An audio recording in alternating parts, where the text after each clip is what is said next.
নমস্কার বন্ধুরা, Sourav organic garden থেকে বলছি। ডালিয়া গাছের গ্রোথ দেখে বুঝতেই পাচ্ছেন ডালিয়া গাছ কত সুন্দর হচ্ছে।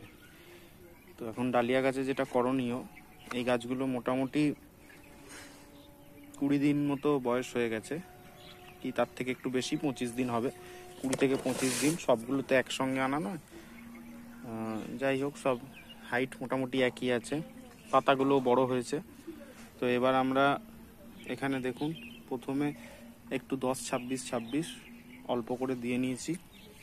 এবার একটা মিক্সড সার আছে, এখানে হাড় গুঁড়ো আর শিংকুচির পরিমাণটা বেশি আছে, তার সঙ্গে নিম খোল আর হচ্ছে একটু সর্ষের খোল, আর এর মধ্যে কিছুটা লেদার মিলও আছে।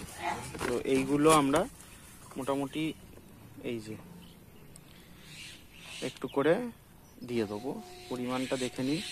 এই খুব বেশি দেওয়ার দরকার নেই, কারণ মাটিতে খাবার আছে অলরেডি। তো এইভাবে ডালিয়ায় অল্প অল্প করে সার দেওয়া হবে। এই হচ্ছে আজকের ভিডিও। এইভাবে ডালিয়া করুন, দেখুন খুব সুন্দর শর্ট হাইটের মধ্যে খুব ভালো গাছ হবে। ধন্যবাদ।